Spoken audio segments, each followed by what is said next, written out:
গোপন রাগে, তোমার গোপন রাগে, তোমার তরুণ হাসির অরুণ রাগে, অশ্রু জলের করুণ রাগে রাঙিয়ে দিয়ে যাও, যাও যাও গো এবার যাবার আগে, রাঙিয়ে দিয়ে যাও, যাও যাও গো এবার যাবার আগে। রং যেন মোর মর্মে লাগে, আমার সকল কর্মে লাগে, রং যেন মোর মর্মে লাগে, সন্ধ্যা দ্বীপের আগায় লাগে, গভীর রাতের জাগায় লাগে, রাঙিয়ে দিয়ে যাও, যাও যাও গো এবার যাবার আগে, রাঙিয়ে দিয়ে যাও, যাও যাও গো এবার যাবার আগে।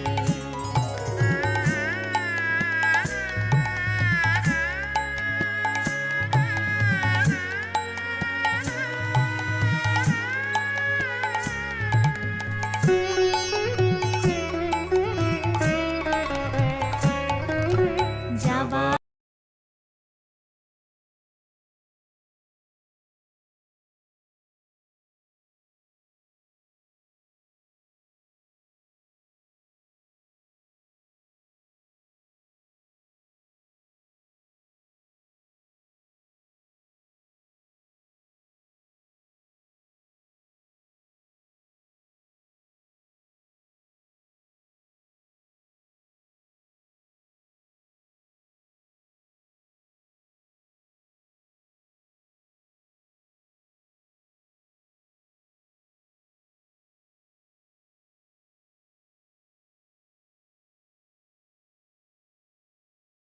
থাক থাক থাক, অমন করতে হয় না, থাক।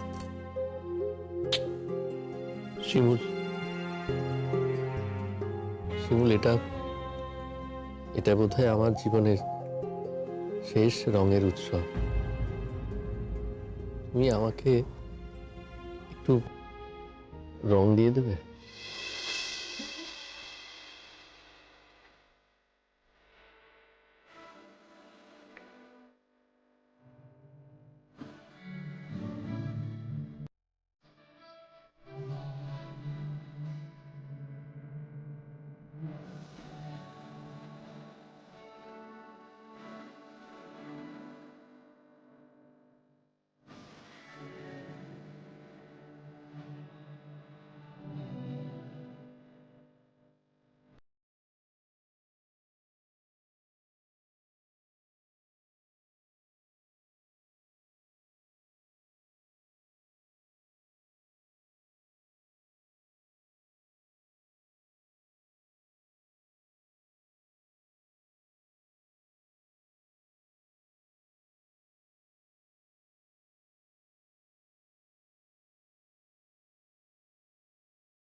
আমার জীবনটাকে ধন্য করলে তো।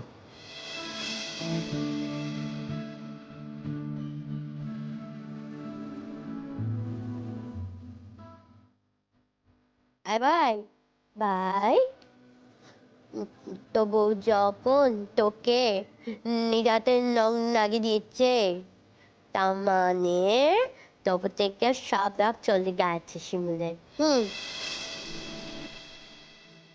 বউ, তুই আমার বাবাইটাকে আর হারাচ্ছে তো করবি না কেমন? হ্যাঁ, ওর সাথে ভাবে কথা বলবি, বাবা তো থাকবি। হ্যাঁ ভাই, বউটাকে সুন্দর করে নখ মাখিয়ে দিল, তুই নখ মাখাবি না বউকে? একটু সুন্দর করে নখ মাখিয়ে দে না রে।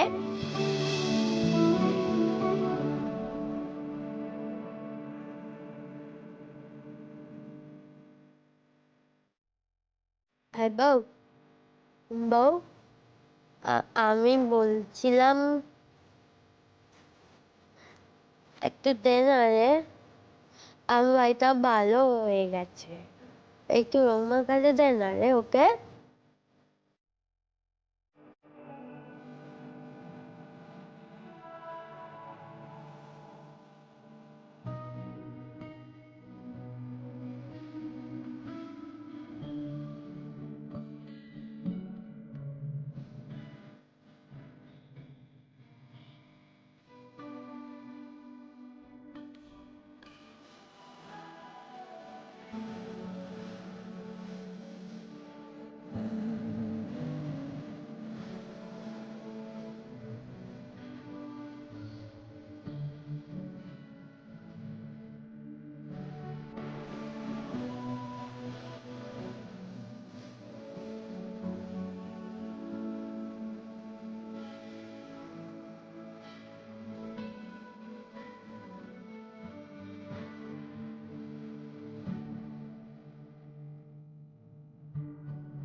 ব্যাস, খুবই খুশি হচ্ছে, আমি খুবই খুশি হচ্ছি।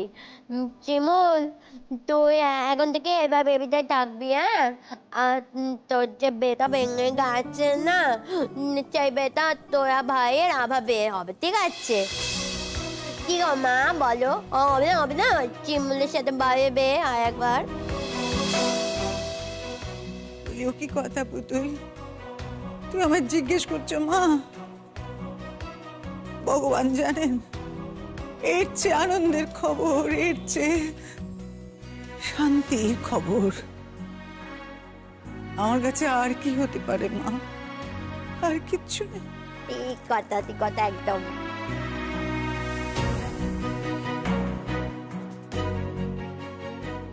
শিমুল,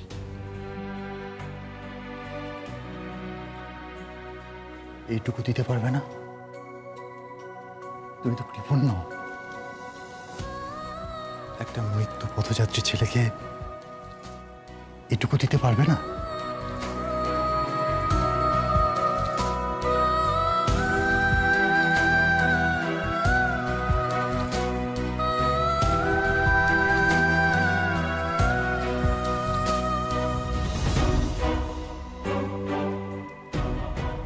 আমি রাজি।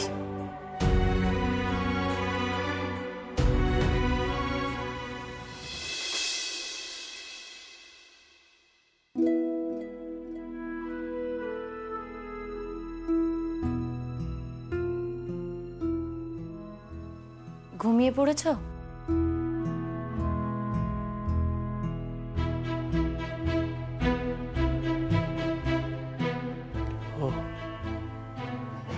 শিমুল, সবাইকে আজ রং লাগিয়েছি, তুমিও রং লাগিয়েছ। রং লাগালে বড়দের প্রণাম করতে হয়। মাথাটা একটু তোলো। না না না, কি বলছো তুমি শিমুল? মাথা খারাপ হয়েছে নাকি তোমার? কেন? এতে মাথা খারাপের কি হলো? আমার মতো একটা মানুষকে তুমি প্রণাম করবে? না না, আমি এটা স্বপ্নেও ভাবতে পারছি না শিমুল। শিমুল, আমি এমনিতেই খুব লজ্জিত। নতুন করে তুমি আমাকে লজ্জা দিও না প্লিজ। আমি অন্তর থেকে প্রণাম করতে চেয়েছি।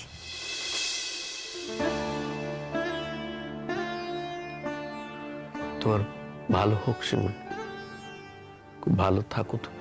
এরকম তো হওয়ার কথা ছিল না। যদি জীবনটাকে একটু অন্যভাবে কাটাতে, তাহলে। সেটাই আমি ভাবছি শিমুল, সেটাই ভাবছি। দেখো, এখন বসন্তকাল, তো চারিদিকে বসন্ত। এই বসন্তকালও কিছুদিন পরে শেষ হয়ে যাবে শিমুল। আমার মনে হচ্ছে এই বসন্তকালের সঙ্গে সঙ্গে আমার জীবনটাও যদি... বারবার এক কথা বলো কেন? তুমি তো আর ডাক্তার না। না না, ডাক্তার হতে যাব কেন? ডাক্তার নই। আর তাছাড়া আমি কোনো সিম্প্যাথি পাওয়ার জন্য কথাগুলো বলছি না শিমুল। ডাক্তার যে কথাগুলো বলেছেন তার উপর ভিত্তি করেই বলছি। আর তাছাড়া দেখো, আমার মধ্যে যে চেঞ্জগুলো হচ্ছে সেটা তো আমি বুঝতে পারছি। একটু একটু করে আমার এই শরীরটা ক্ষয়ে যাচ্ছে, নষ্ট হয়ে যাচ্ছে। কিন্তু কি বলতো, আমি এই কথাগুলো বলবার জন্য বলছি না, এটা আমার বলার উদ্দেশ্য নয়। আমি বলতে চাইছি, যত আমার এই শরীরটা এইভাবে ক্ষয়ে যাচ্ছে না, তত আমি বুঝতে পারছি যে এই পৃথিবীটা কত সুন্দর। এই যে ঋতু, কত সুন্দর এই ঋতু, আর আমার চোখে দেখা হবে না। এই যে রঙের উৎসব হয়ে গেল, এই উৎসব তো আবার আসবে, সব আগের মতোই থেকে যাবে। শুধু আমি থাকবো না। আরেকটা জিনিস আমার খুব মনে হচ্ছে, আমার মনে হচ্ছে একটা সুন্দর সাজানো গোছানো সংসার, সেই সংসারটা আমার হতে পারত। শুধু আমার নিজের জন্যই সেটা হলো না। মাথাটা একটু তোলো। তুমি সত্যি সত্যি আমাকে প্রণাম করবে শিমুল? দেখো, করবো বলে তো কোনো ব্যাপার না। বড়দেরকে রং দিলে প্রণাম করতে হয়। দেখলে তো মাকেও প্রণাম করলাম, তখন থেকে মনটা কেমন খচখচ করছিল। তুমি তো আমার থেকে বয়সে বড়, তাই মনে হলো যে তোমাকেও প্রণাম করি। তুমি কেন মাথা নত করবে আমার কাছে? কি করে ভুলি বলো তো? এই খারাপ লোকটাই একদিন আমার স্বামী ছিল। তার সাথে একদিন আমি সংসার করতে চেয়েছিলাম।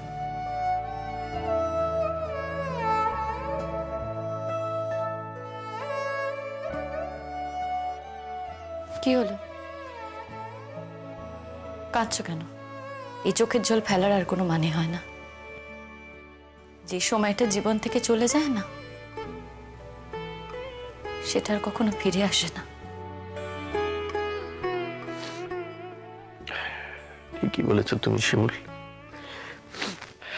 এখন এই চোখের জল ফেলাটার সত্যিই কোনো মানে নেই। মাথাটা তোলো, প্রণাম করবো।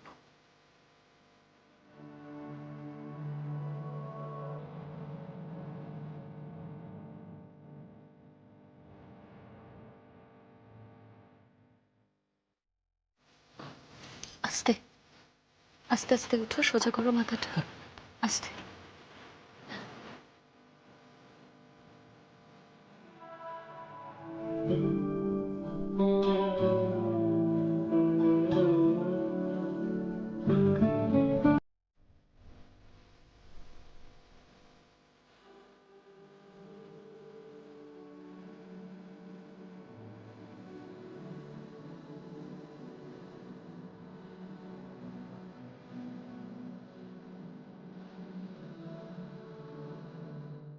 তুমি খুব বড় মনের মেয়ে শিমুল। তা না হলে তুমি আমার মতো একটা ছেলেকে এইভাবে পায়ে হাত দিয়ে প্রণাম করলে? আমি ভাবতেও পারছি না। খিদে পেয়েছে তো?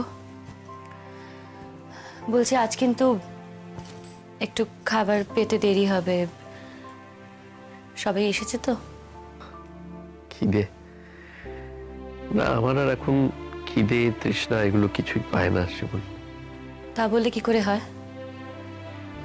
একটু একটু করে তো খেতে হবে। কেন ডাক্তারবাবু তোমাকে বলেননি? উনি বলেননি যে এরপরে এই খাবার ইচ্ছে চলে যাবে আস্তে আস্তে। এগুলো তো কমন সিমটম। খাবার শরীরে দিলেও সেই খাবার আর থাকবে না। যদি বলে থাকে তো আমাকে বলেছে। তুমি কি করে জানলে? শরীরটা তো আমার। নিজের শরীরের প্রতি মানুষের নিজের তো একটা কৌতূহল থাকেই। আমি জানার চেষ্টা করেছি, তাই জানতে পেরেছি। আর এখন তো খুব সহজ হয়ে গেছে। এখন মানুষ ইচ্ছে করলেই ফোন খুললেই সবকিছু জানতে পারে। ওসব ভেবে লাভ নেই। অনেক সময় কিন্তু নিয়মের বাইরেও অনেক কিছু হয়। প্লিজ শিমুল, আমি সান্ত্বনাটা চাই না গো, একেবারেই চাই না। আমি চাই যেটা সত্যি সেটাই তুমি আমাকে বলো। শতদ্রু ভালো আছে?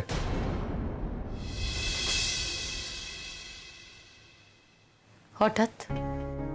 আগেও জিজ্ঞেস করেছি অনেকবারই, কিন্তু সেই জিজ্ঞেস করাটার মধ্যে হিংসে ছিল।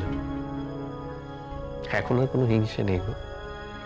এখন সত্যি জানার জন্যই জানতে চাইছি। আছে হয়তো।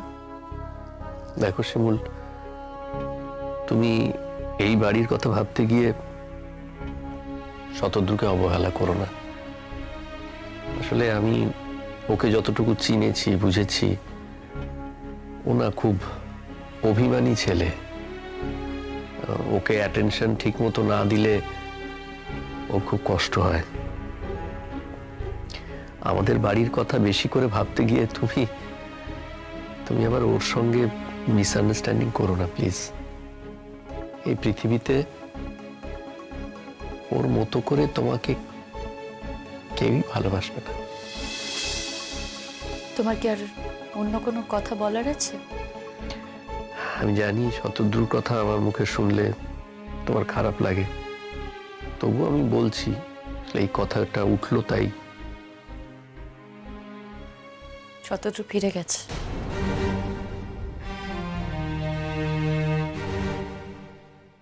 ফিরে গেছে মানে? ফিরে গেছে মানে ফিরে গেছে। ওর সাথে আমার আর কোনো যোগাযোগ নেই। ও আর আমার সাথে কোনো যোগাযোগ রাখবে না। কি বলছো তুমি এসব কথা? তার মানে তুমি এই বাড়িতে আসো সেই জন্য ও কি রাগ করেছে? স্বাভাবিক, ও তো রাগ করাটাই স্বাভাবিক, আমি বুঝতে পারছি। ওর জায়গায় আমি থাকলে যে কি করতাম। ট্রাস্ট ট্রাস্ট একটা অন্য জিনিস। কোনো কিছুর কারণেই ট্রাস্ট নষ্ট হওয়া উচিত নয়। আর একবার যদি ট্রাস্টটা নষ্ট হয়ে যায়, সেই সম্পর্ক থেকে বেরিয়ে আসাই ভালো। এত বড় কথা বলো না শিব। তোমাদের ভালোবাসাটা একটা অন্য রকমের ভালোবাসা। আমি এখানে আমার ভালোবাসার কথা আলোচনা করতে আসিনি। এত বটেই।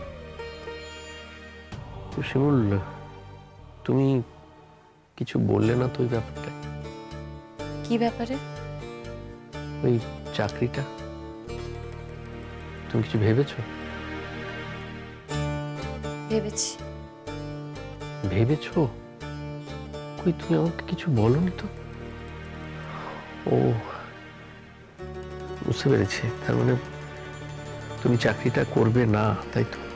না। তাহলে? করব।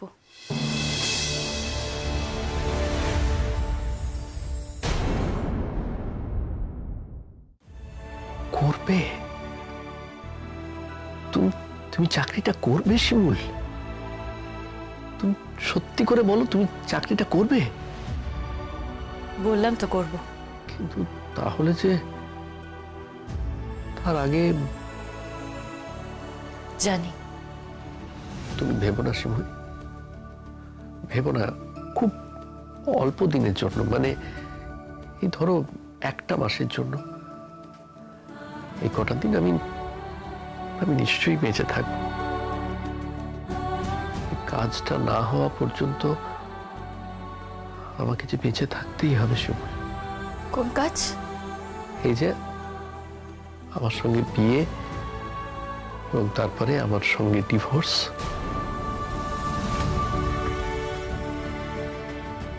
আমি না জীবনটাকে ওরকম ভাবে ছেলে খেলার উপাদান ভাবি না। ঠিক আছে, আমি দেখছি, আমি ব্যবস্থা করছি, যোগাযোগ করার চেষ্টা করছি। তুমি আর কি ব্যবস্থা করবে, যোগাযোগ করবে? তোমার তো আর সেই উপায় নেই। যা যোগাযোগ করার আমিই করব, আমিই সব ব্যবস্থা করব। কি বলছো তুমি?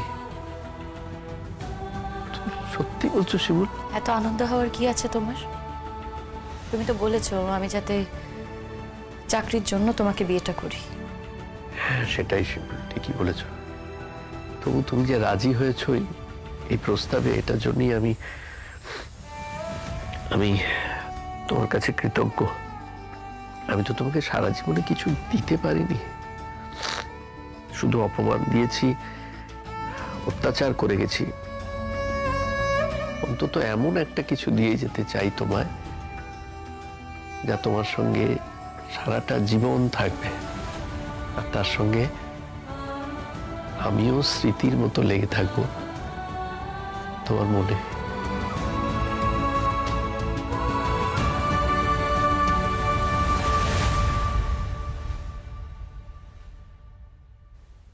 তোমাকে আমি স্মৃতি বানাতে চাইনি, তোমার সাথে আমি ভবিষ্যৎ দেখেছিলাম, আমার বর্তমানে চেয়েছিলাম, কিন্তু সেটা তো আর হয়নি, তাই ভেবে কোনো লাভ নেই।